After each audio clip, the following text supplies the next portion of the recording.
네, 오늘 창세기 두 번째 말씀을 여러분들과 함께 나누려고 합니다. 창세기 1장 27절부터 31절, 또 2장 4절부터 7절 말씀입니다.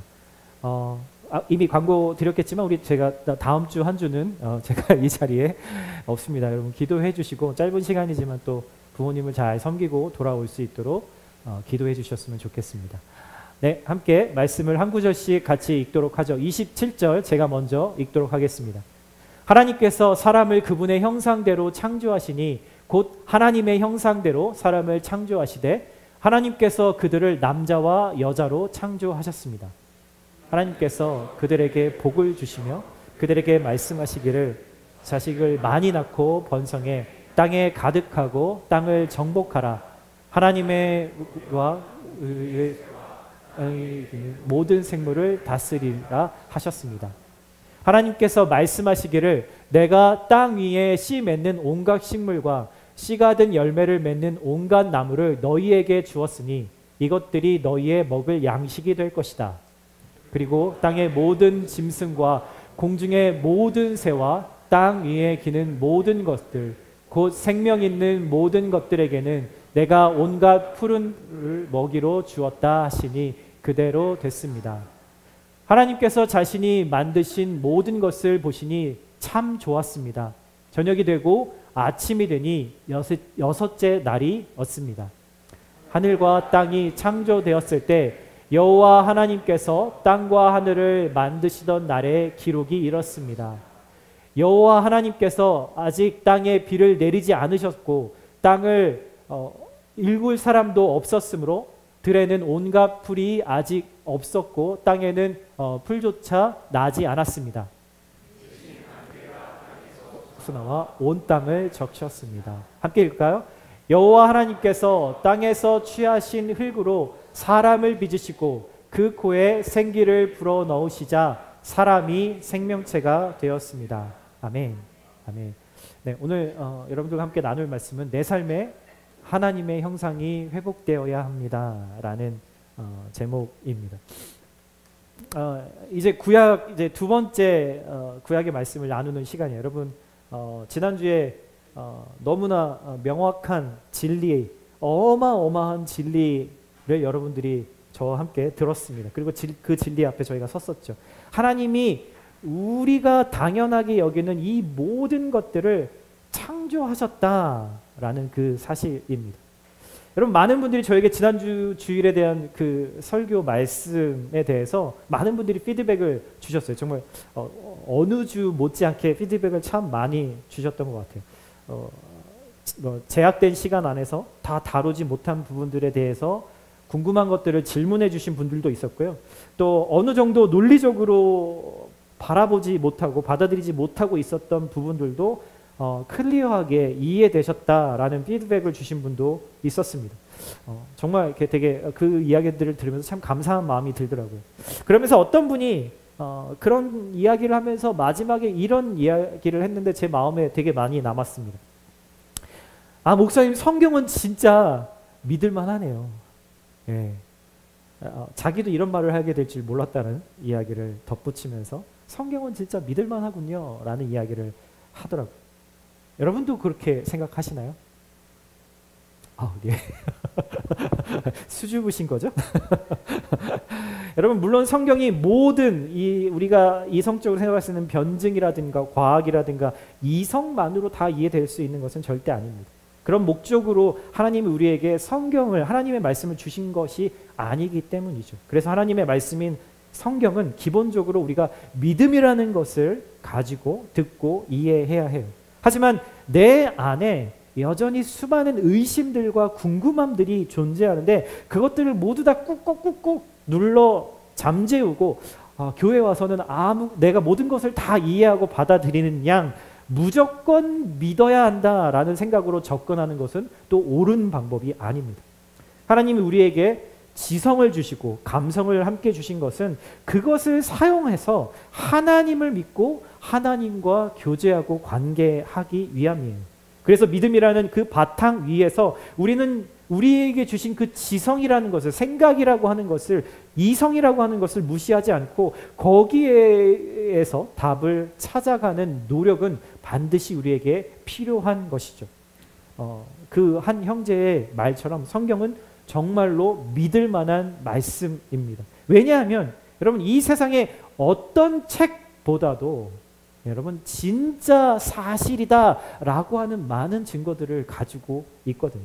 지난주에 사실은 이 이야기를 조금 하고 싶었는데 시간이 없어서 못해서 살짝 그 이야기를 나누고 싶어요.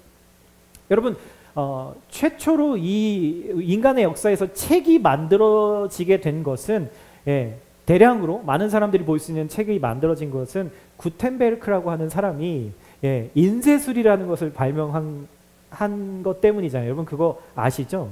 그래서 근데 그 인쇄술이 발명되기 전까지는 인류의 역사의 모든 기록은 모두 다 뭘로 됐을까요? 사람의 손으로 베껴 쓰는 필사라고 부르는 그 방법에 의해서 모든 책들이, 역사의 기록들이 존재하는 겁니다. 여러분, 제가 몇 주 전에 요한계시록 7교회를 설교하면서 버가모 교회에 대해서 이야기를 할 때 뭔가 말씀드린 걸 기억하시나요? 그 도시에서 발견한 큰 발명품이 하나인데, 지금처럼 옆으로 넘기는 책을 발견했다. 이게 아무것도 아닌 것 같은데 당시에는 엄청난 발견이었습니다. 둘둘둘 두루마리로 되어 있는 그 파피루스의 그 종이에서 기록을 하다가 이제 더 책을 더 빠르게, 더 정확하게 볼 수 있는 방법이 발명되었다라는 거죠. 여러분, 그때까지만 해도 책이란 것은 사람의 손으로 원본을 보고 그대로 보고 베껴서 사람들이 읽게 되는 그런 방법이었어요. 여러분, 성경도 마찬가지입니다. 성경도 마찬가지였어요. 이렇게 필사를 통해서 복사본을 손으로 직접 쓰면서 만들어지게 됐는데, 여러분 그러다 보면 어떤 일이 발생하게 될까요? 여러분, 사람의 손으로 쓰다 보면은 크고 작은 오류들이 발생할 수 있습니다. 원본과 다른 내용으로 베껴 쓰게 될 수도 있죠. 어떤 사람이 잘못된 의도를 가지고 그럴 수도 있죠.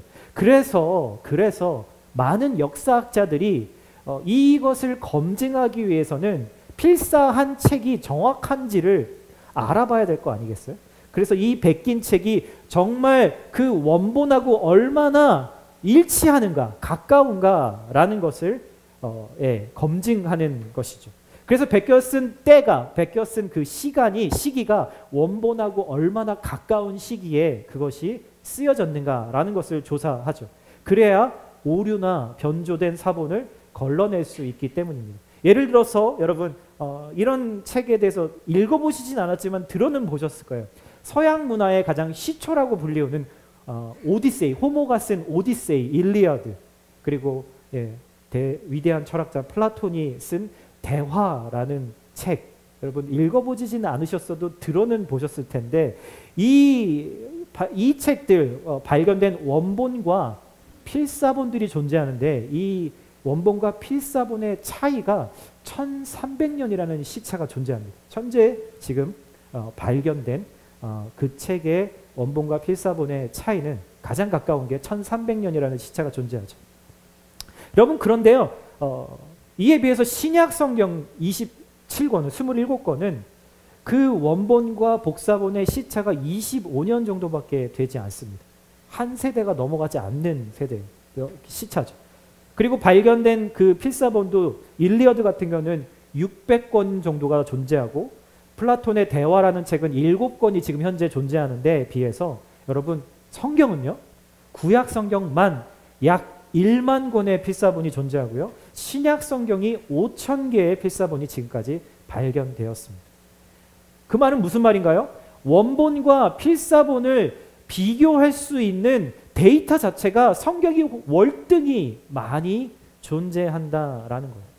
물론 원본과 필사본에 오류가 없는 것은 아닙니다. 하지만 지금까지 성경의 필사본에서 발견된 오류는 단순한 오류들이에요. 대부분 점을 2번 찍었다든가 같은 단어를 2번 썼다든지 정도의 것들이죠. 왜냐하면 당시에 교회들과 수도원들에서 여러 사람들이 돌아가면서 그 책을 읽어야 했기 때문에 여기서 봤던 필사본과 저 이웃 동네에 있던 교회 수도원에서 읽었던 그 성경 필사본이 다르다면 서로 그들 가운데서 그런 것들이 발견될 수 있었기 때문에 바로 지금까지도 성경이 오류 없이 전해져 올 수 있는 방법인 거죠.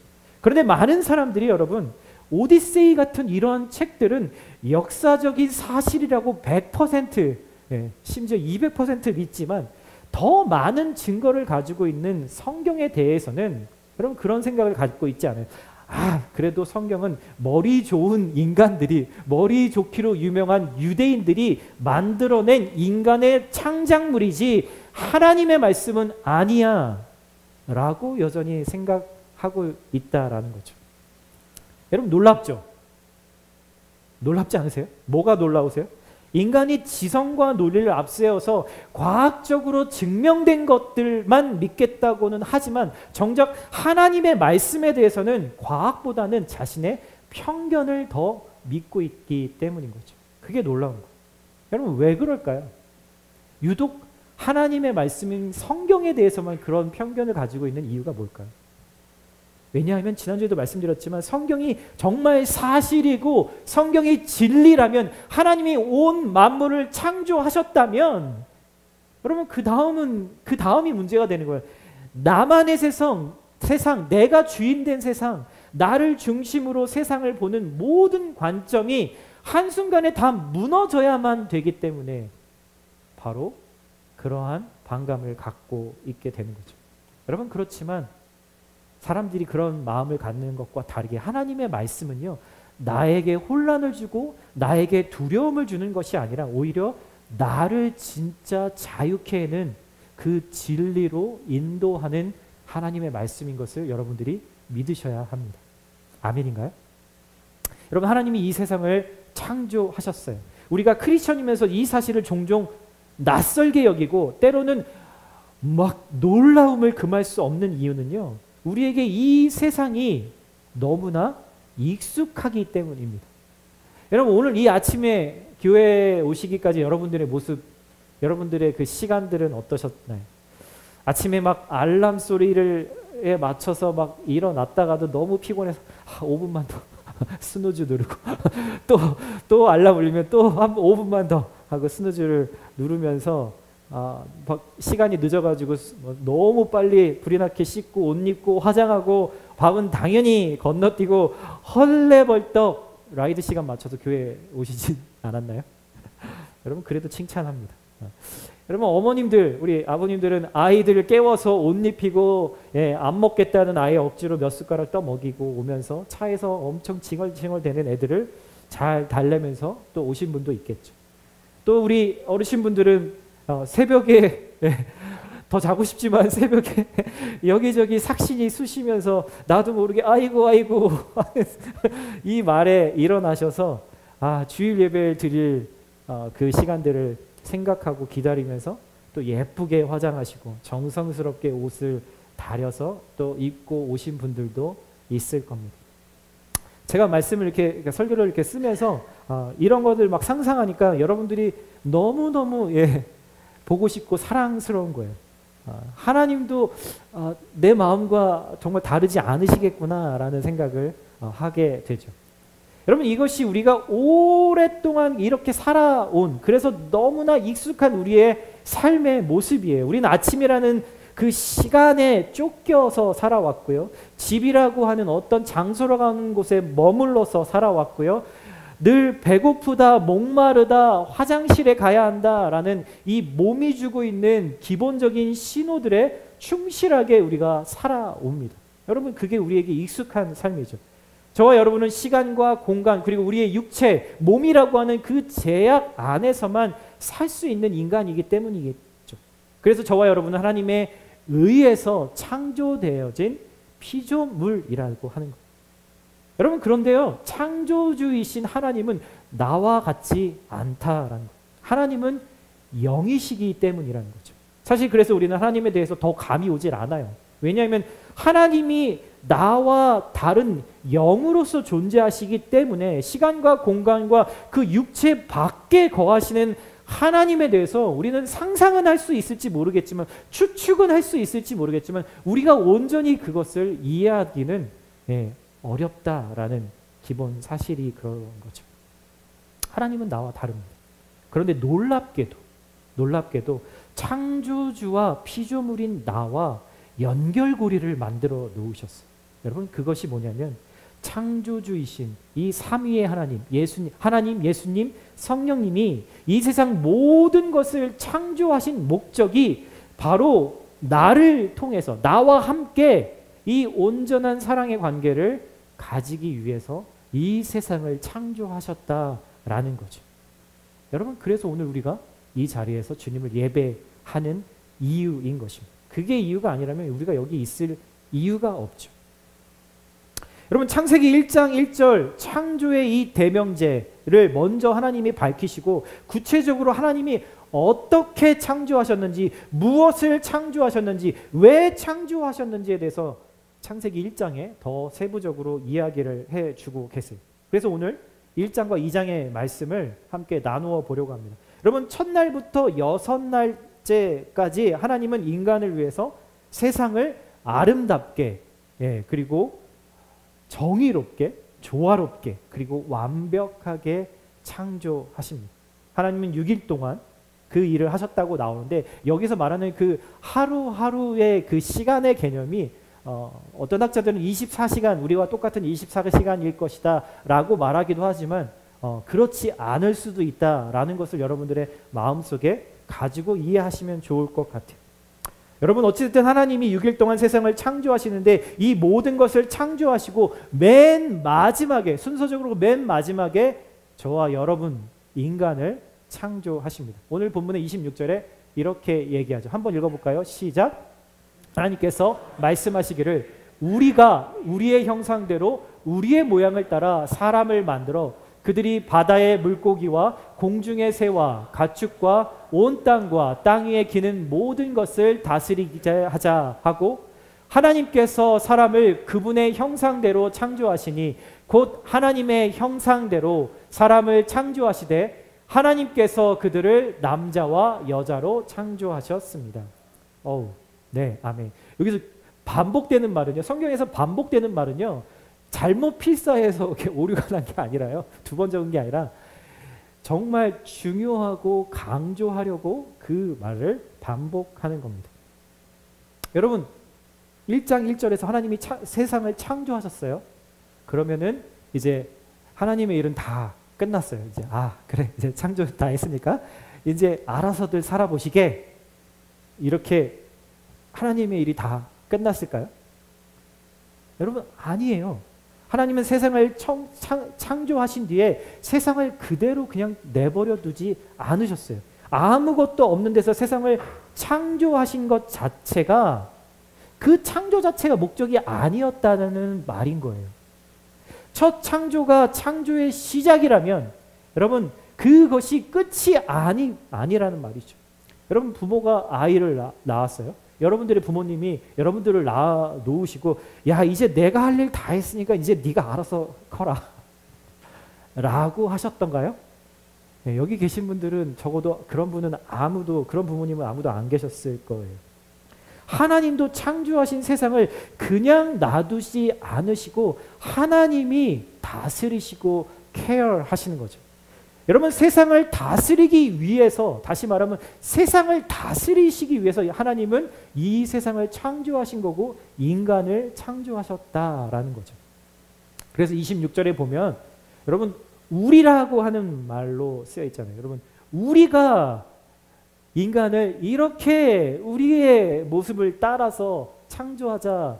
왜 우리예요? 하나님은 한 분이신데, 여기서 삼위의 하나님이 바로 여기에서 등장하는 거죠. 하나님과 예수님과 성령님이 그 형상대로 그렇게 세상을 창조하시고 인간을 만드셨다라는 이야기입니다. 여러분, 최초의 인간이었던 아담, 그리고 최초의 여자였던 하와라고 하는 사람을 이름을 분명히 들어보셨을 거예요. 여러분 아담이라고 하는 말의 원래 뜻이요. 좀 허무하실 수도 있는데 히브리어로 인간이라는 뜻입니다.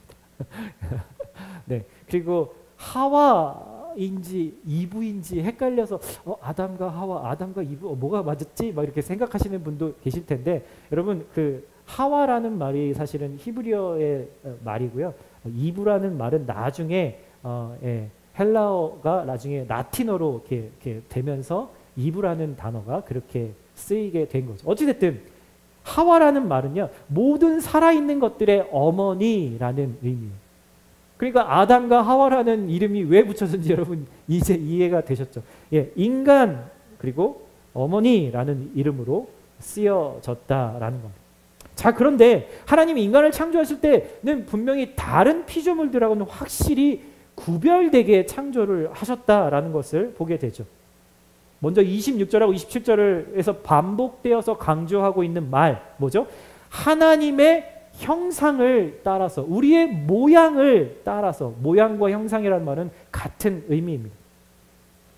하나님의 형상을 따라서 image of God 또 혹은 likeness of God이라고 이야기하는데 여러분 그 말이 도대체 무슨 말일까요? 되게 중요한 말이에요. 왜냐하면 우리 안에 도대체 뭘로 만드셨는지를 알아야 나를 알 수 있는 거잖아요. 여러분 오랜 시간 동안 그래서 많은 학자들이 연구와 토의가 있어 왔던 주제이기도 합니다. 그렇지만 여기서는 핵심만 쉽게 말씀드리면 이 하나님의 형상을 따라서 만들었다는 말은 하나님과 내가 교제를 나눌 수 있는 영적인 성품, 이거를 영성이라고 하죠. 영적인 성품을 가진 존재로 만드셨다라고 하는 의미인 거예요. 이해되셨나요? 여러분 이 형상이라는 말 자체가 어떤 의미냐면요. 원본 오리지널이 있어요. 예, 오리지널이 있는데 거기서 그거를 뭔가를 떼어내서 새로운 것을 만들었다라는 의미예요. 여러분 그래서 이 형상이라는 말이 성경에서는 되게 자주 사용이 되는데 성경에서 여러 곳에서는 이 단어를 아이돌, 우상이라고 하는 부정적인 의미로도 쓰고 있습니다. 여러분 그 중에서 우리가 잘 아는 10계명 중에 두 번째 계명을 보면 그런 말이 있어요. 너를 위하여 새긴 우상을 만들지 말고 하늘 위나 아래나 땅에 있는 어떤 형상도 만들지 말라라고 하는 그 10계명 안에 이 형상이라는 말이 똑같이 쓰입니다. 여러분 왜 하나님이 어떤 형상도 만들지 말라고 하셨을까요? 제가 말씀드린 두 개를 잘 연결해 보면 답이 나옵니다. 왜냐하면 여러분 이미 하나님은 인간 안에 하나님의 형상을 두고 창조하셨기 때문이라는 거예요. 다시 말해서 내가 하나님을 닮은 이미 닮아 있는 형상이기 때문에 내 안에 하나님이 계시기 때문에 또 다른 형상을 만들 필요도 만들 이유도 없다라는 거죠. 여러분 그래서 인간이 하나님이 창조하신 인간이 그 창조의 목적대로 인간다워지는 것이 바로 하나님의 형상을 드러내는 방법인 거예요. 그래서 여러분 한 가지 주목하셔야 될 말은요. 원래 이 하나님의 형상이라는 말은 당시에 이 성경 창세기가 쓰여졌던 이 당시의 사람들은 어떻게 이해했냐라는 게 되게 중요합니다. 여러분 그 구약시대의 사람은 하나님의 형상이라고 이 말씀을 들었을 때 엄청난 충격을 받았을 거예요.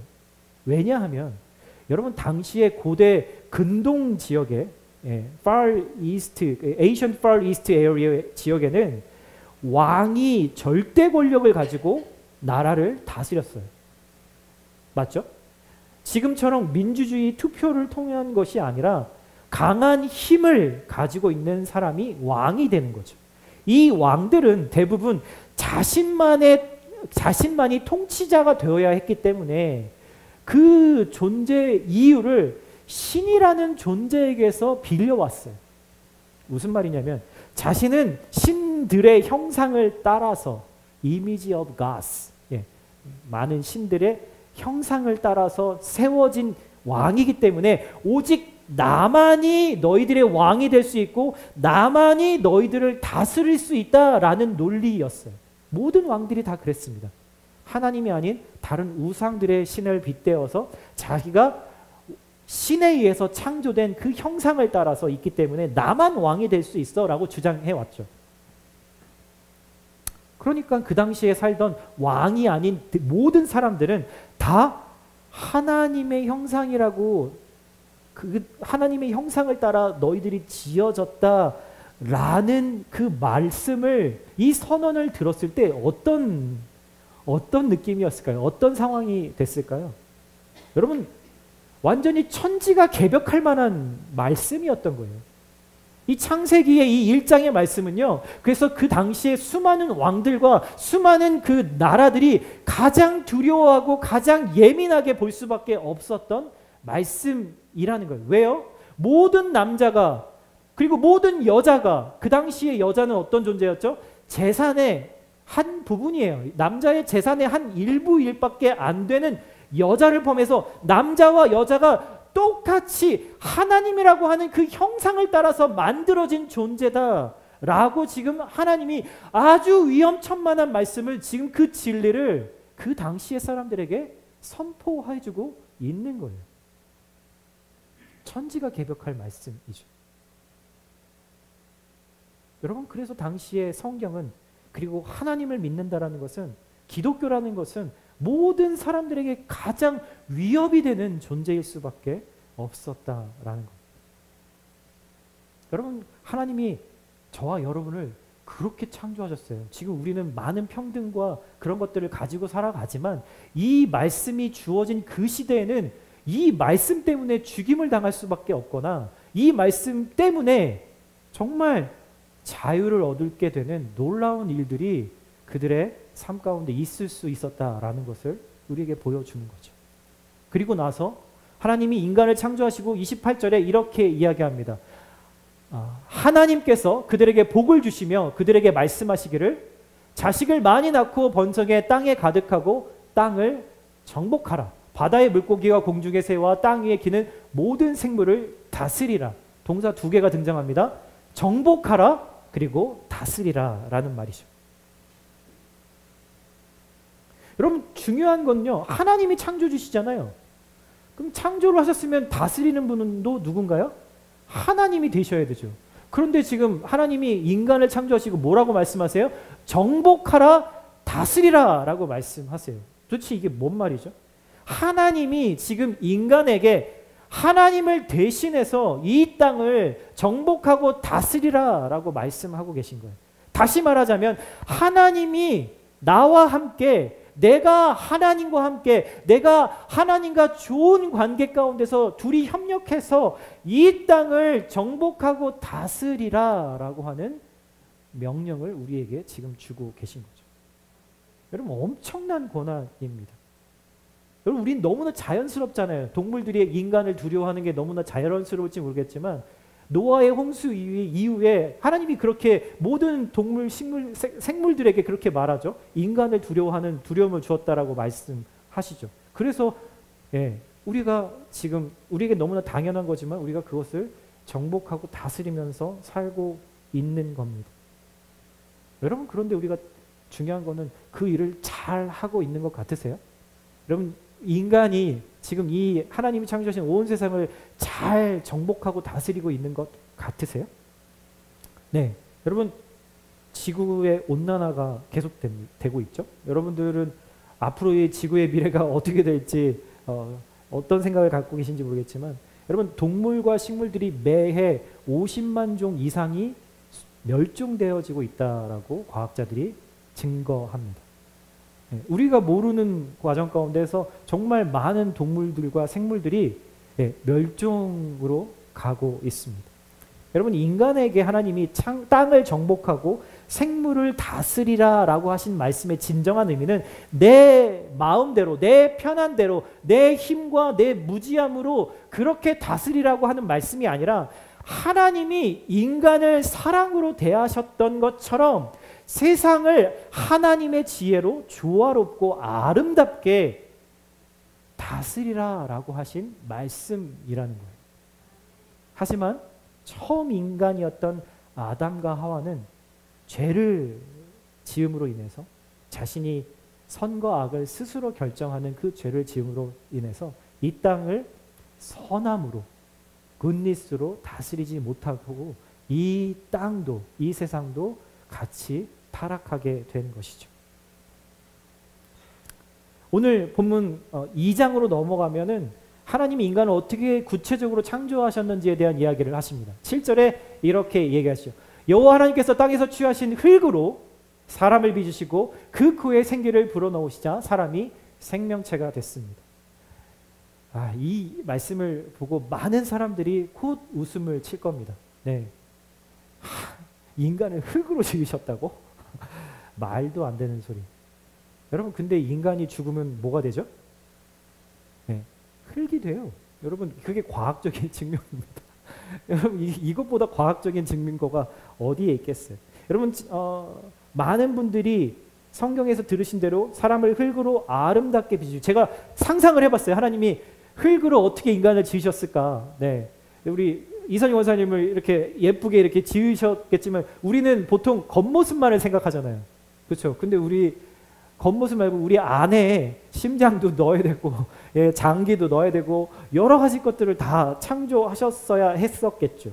하나님은 영이시기 때문에 우리가 뭐 손으로 뭐 클레이를 이렇게 조각하듯이 그렇게 하시지는 않으셨겠지만 아주 창조적이고 아주 디테일하게, 그리고 어떠한 오류도 없이 인간을 흙으로 빚으시고, 그리고 거기에다가 하나님의 호흡이라고 불리우는 하나님의 숨을 불어 넣으셔서 비로소 생명체가 되었다라고 이야기를 하십니다. 여러분, 여기서 하나님의 호흡, 숨이라고 말하는 것은 영원하신 하나님의 생명을 의미해요. 여러분 한번 잘 생각해 보세요. 여러분 한번 숨을 한번 들이쉬어 보시겠어요? 한번 내뱉어 보세요. 여러분, 사람이 숨을 들이쉬지 못하면요 어떻게 되죠? 죽는 거예요. 여러분, 사람이 숨을 내뱉지 못하면 어떻게 되죠? 죽는 겁니다. 숨과 숨의 그 사이 간격에 죽음과 생명이 존재하고 있다라는 거죠. 결국 생명은 그 다음 호흡이 있느냐 없느냐에 따라서 결정됩니다. 숨이 멈추면 인간은 결국 흙으로 돌아가게 되는 거예요. 허망하죠, 여러분.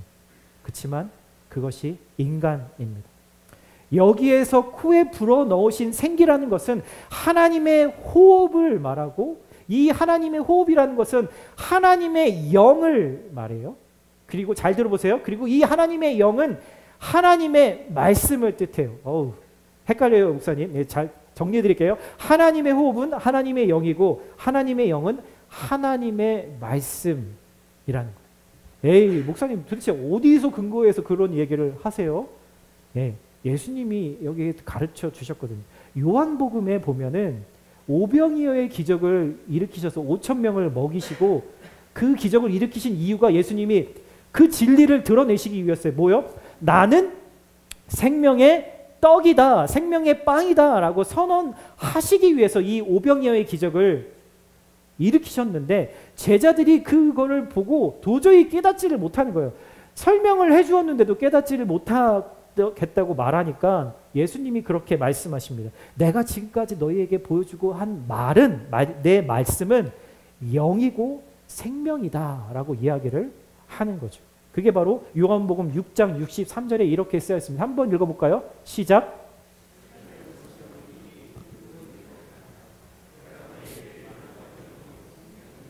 네, 예수님의 말씀은 바로 영이고 생명이라고 말씀하세요. 그리고 살리는 것은 영이기 때문에 우리 흙으로 지어진 육체로 우리가 존재할 수 있는 것이 아니다라고 말씀하시죠. 예수님께서 금식하심으로 사탄에게 그 시험을 받으실 때 그 떡의 유혹 앞에 서시게 되잖아요. 그리고 뭐라고 말씀하시죠? 사람이 떡으로만 사는 것이 아니라 하나님의 말씀으로 살아가는 존재다라고 예수님이 말씀하시죠.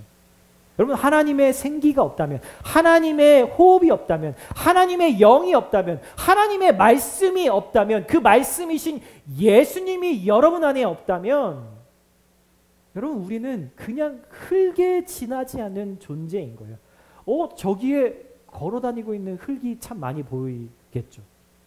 여러분 우리가 세상에 나가면은 생명이 아니라 흙으로서 존재하는 사람들이 엄청나게 많이 보일 겁니다. 여러분 오늘 요즘에 여러분 사는 게 좀 기쁘세요? 어떤 분들은 이제 겨울이 끝나고 이제 봄이 오고 막 햇볕이 비치고 따뜻해지니까 정말 살 것 같아요라고 말씀하세요. 예, 저도 그래요. 너무 기뻐요. 여러분 근데 그 이유 말고라도 여러분들이 삶을 살아가시면서 기쁜 마음이 있으세요? 아니면 삶이 늘 똑같고 피곤하고 늘 힘든데도 내 안에 정말 기쁨이 있어서 정말 그것 때문에 살고 계신가요? 아니면 여러분 입만 열면 누군가에게 비수를 꽂는 말을 하고 계시진 않으세요? 아니면 계속해서 안 해야지라고 생각하면서도 음란한 죄를 끊지 못하고 멈추지 못하고 즐기고 계시진 않으세요? 여러분 아니면 내 입에서 불평과 불만이 꼬리에 꼬리를 물고 계속 나오고 있지는 않나요? 내가 원하는 만큼 나에게 무언가가 없어서 한숨이 나오고 또 근심이 되진 않으세요? 여러분 오늘 이 말씀이요, 이 창세기의 말씀이 우리가 왜 지금 그렇게 살고 있는지를 정확하게 영적으로 진단해 주고 있습니다. 마치 내 주치이신 하나님이 저를 스캔하셔서 모든 진단을 하시고 그 진단서를 제 앞에 지금 내밀어 보여주고 계신 거예요. 내가 지금 그렇게 살고 있는 이유는 지금 내 마음에 하나님의 영이 채워져 있지 않기 때문에, 하나님의 말씀으로 내 마음이 채워져 있지 않기 때문에 내 삶이 기쁨이 없고 늘 불평이 쏟아져 나오고 늘 불안하고 늘 비교하는 내 마음으로 살아가고 있다라는 것이죠. 그래서 하나님의 말씀이 내 삶을 이끌어가지 못하고 있는 거죠. 여러분 하나님의 말씀이 없으면 숨은 쉬고 있을지 몰라도, 여러분 맛있는 것을 여러분들이 드실 수는 있을지 몰라도, 좋은 것을 누릴 수는 있을지 몰라도 여러분 내 영혼은 죽어 있는 거예요. 하나님과의 연결이 끊어져 있는 거예요. 어둠 가운데 있는 거예요. 인생에서 가장 심각한 질병에 지금 걸려 있는 거예요. 여러분 그러니까 정신을 차리고 이 말씀을 들으셔야 해요. 지금 여러분이 하고 있는 그 어떤 것보다도 여러분 이게 너무너무 중요하기 때문에 가장 우선해서 해결하셔야 하는 거예요. 숨을 쉬지 못하는 사람에게 다시 숨을 돌이키게 할 수 있는 이 골든타임은 그닥 길지 않아요. 하나님은 우리 안에 있는 그 어둠을 참아내시고 때로는 인내하실 수 있지만 나의 숨이 끊어질 때까지 기다리고 계시지만은 않으세요. 하나님은 영원한 분이시지만 나는 영원하지 않기 때문에 하나님의 인내에는 한계가 있는 거죠. 사랑하기 때문에. 그래서 오늘도 주님의 말씀을 우리에게 지금 보내고 계시는 것입니다. 오늘 이 강력한 말씀에 여기 계신 어떤 분들은 꼭 반응하실 수 있게 되기를, 모든 분들이 주님의 말씀 앞에 반응하실 수 있게 되기를 예수님의 이름으로 축복합니다. 오늘 마지막 이 31절의 말씀이 오늘 이 인간의 창조의 하나님의 결론입니다. 하나님께서 자신이 만드신 모든 것을 보시니 참 좋았더라. 다시 한번 읽어볼까요? 시작. 하나님께서 자신이, 여러분 하나님은 사람을 창조하시고 뭐라고요? 너무나 좋아하셨대요. 제가 막 이 설교 준비를 하다가 이걸 어떻게 표현을 했어요? 제가 참 감정 표현을 그렇게 잘 하지는 못하는데 영어로 성경으로 it was very good 이라고 이야기, 그 정도로 언어로 표현할 수 있는 게 아닌 것 같아요. 영원하신 창조주 하나님이 마치 소리를 지르면서 박수를 치면서 춤을 추면서 기뻐하셨다라는 말이에요. 여러분 누굴 보고요? 여러분 옆에 분에게 한번 말씀해 주시겠어요? 당신 때문에요 라고 한번 말씀해 주세요. 옆에 분에게 한번 말씀해 주세요. 당신 때문에 기뻐하셨다고요. 당신이요. 당신. 당신이란 말이 좀 너무 좀 과격하게 되네. 형제님 때문에요. 자매님 때문에. 나를 보고 하나님이 기뻐하셨다고요. 여러분 다른 것들을 창조하실 때는 그냥 좋았더라 했는데 여기는 하나가 단어가 더 붙습니다. very. 아주 심히 좋았다라고 하는 말이 붙죠. 여러분 근데 이 말씀을 받아들이지 못하는 분이 있어요. 에이 목사님 제가 뭐가 예쁘다고요? 저는 이것도 못하고요. 저것도 잘 못하고요. 저는 잘생기지도 못했고요. 저는 예쁜 구석도 별로 없고요. 저 사람하고 이거 비교하면 이 사람하고 이거 비교하면 그리고 요즘 사람들이 대세라고 말하는 그거에 비교하면 그 말 들어보면 그리고 누군가가 나에게 한 그 말을 기억해 보면요. 목사님 전 아니에요. 쟤는 그럴지 몰라도 저는 아니라고요.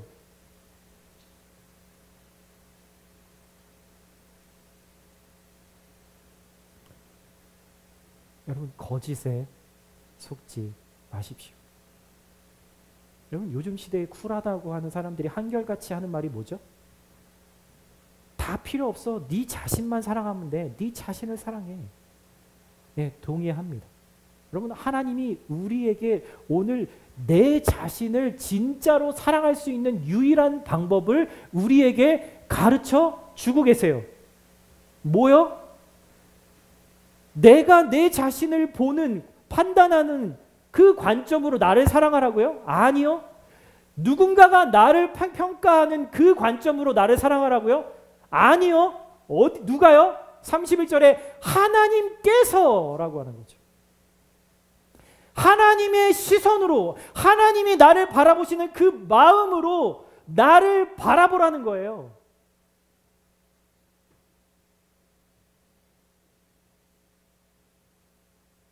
여러분 하나님의 마음이 뭔가요?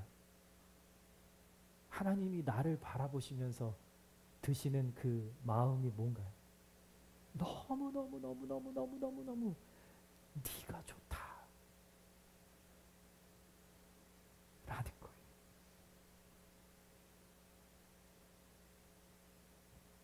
하나님이 나를 창조하셨기 때문에 있는 모습 그대로 나를 사랑하시고 네가 지금 내 형상을 나의 그 이미지를 다 드러내지는 못해도 네 안에 나 있어. 내가 그것을 보고 있어. 그것을 보고 있기 때문에 나는 너가 너무 좋아. 나는 너를 만족해. 네가 뭐를 잘하지 않아도 너의 그 존재만으로도 나는 네가 좋아. 여러분 여기에다 토달지 마세요. 아담과 하와는 에덴에서 죄를 선택함으로 하나님의 말씀이 그들 안에서 떠나가고 결국은 흙이 되는 인생이 됩니다. 그래서 결국은 죽음에 이르게 되죠. 늘 죽음의 두려움 속에서 평생을 사는 인생이 되어버려요. 여러분 그런데 성경은 그런 죄인과도 같은 저와 여러분들에게 놀라운 기적이 일어났다라고 말해주고 있어요. 바로 예수님 때문에 우리가 다시 new human being으로 다시 새 사람으로 창조되어질 수 있다라고 하는 놀라운 기적을 우리에게 이야기해주고 있죠. 그것을 사도 바울이 골로새서에 이렇게 설명합니다. 조금 긴 본문이지만 말씀 그 자체의 은혜가 돼서 여러분과 함께 읽어보고 싶습니다. 함께 쭉 같이 한번 읽어볼까요? 시작. 것들을 생각합니다. 여러분은 이미 죽었고 여러분의 생명은 그리스도와 함께 하나님 안에 감춰져 있기 때문입니다. 여러분의 생명이신 그리스도께서 나타나실 때 여러분도 그리스도와 함께 영광 가운데 나타날 것입니다. 그러므로 땅에 속한 지체들을 죽이십시오. 그것들은 음행과 더러운 것과 정욕과 악한 욕망과 탐심입니다. 탐심은 우상 숭배입니다. 그러나 이제 여러분 스스로 그 모든 것, 곧 분노와 증오와 악의와 비방과 여러분의 입에서 날아오는 더러운 말을 제거하십시오. 서로 거짓말을 하지 마십시오. 여러분은 옛사람을 그 행위와 함께 벗어버리고 새 사람을 입으십시오. 이 새 사람은 자기를 창조하신 분의 형상을 따라 끊임없이 새로워져 참 지식에 이르게 됩니다. 아멘. 아멘. 여러분, 옛사람의 그 행위와 함께 이 모든 것들을 벗어버리고 새 사람을 입으라 말씀하십니다. 이 새 사람은 자기를 창조하신 분의 형상을 따라 끊임없이 새로워져서 하나님의 놀라우신 구원 안으로 들어가는 인생이 될 거라고 말씀하십니다. 첫 아담은 결국 실패합니다. 하지만 두 번째 아담으로 오신 예수님은 결코 실패하지 않으셔서 저와 여러분을 새 사람으로 다시 빚어 주신 것이죠. 여러분, 예수님의 말씀이 우리 안에 채워져 있을 때 우리는 날마다 새로워져서 하나님의 나에게 주신 에어리얼만큼의 세상을 다스리게 될 겁니다. 예수님이 그것을 우리에게 미리 보여주셨어요. 그분의 삶을 통해서 세상을 다스리는 방법이 무엇인지를 보여주셨어요. 어떤 방식이요? 1등이 되려고 노력하는 모습이 아니라 낙심한 사람들과 친구가 되고 그들을 섬기고 그들의 냄새나는 발까지도 씻어주시는 모습으로 기꺼이 내 생명을 십자가에 내어주시는 모습으로 우리에게 이 땅을 어떻게 다스려야 할지를 보여주셨어요. 그리고 예수님이 지난주에 말씀드렸던 것처럼 예수님이 하나님을 toward 향해서 서로가 정말 부둥켜 안고 있는 그 모습으로 두 분이 함께 계셨다라고 하는 그 말씀처럼 나도 말씀이신 그 예수님을 향해서 그렇게 주님과 함께 부둥켜 있을 때 말씀을 뜨겁게 안고 살아갈 때 우리는 진정으로 나 자신을 사랑할 수 있고 그리고 우리의 가정을 사랑할 수 있고 우리의 세상을 섬기고 우리의 교회를 섬길 수 있게 될 수 있다 말씀하십니다. 나 자신과 내가 원하는 것으로 내 자신의 삶을 가득 채우고 있다면 여러분 이 바울의 명령처럼 이 땅의 것을 죽이십시오. 여러분 십자가에 같이 못 박히시면 되는 거예요. 예수님과 함께 나의 모든 정욕을 십자가에 못 박는 겁니다. 내 자랑거리도 나의 모든 자존심까지도 나의 고집까지도 내 경험까지도 십자가에 못 박아서 새 사람으로 주님과 함께 거듭나는 것이 바로 오늘 하나님이 인간을 창조하신 이유, 목적인 것을 여러분들이 아실 수 있기를 예수님의 이름으로 축복합니다. 여러분 오늘 이 도전 앞에서 주님의 도우심을 구하십시오. 그 도우심을 구하는 분들에게는 바로 성령님께서 기꺼이 임하셔서 하나님이 기뻐하시는 일을 여러분들 안에 이루어 가게 하실 것입니다. 아멘. 아멘.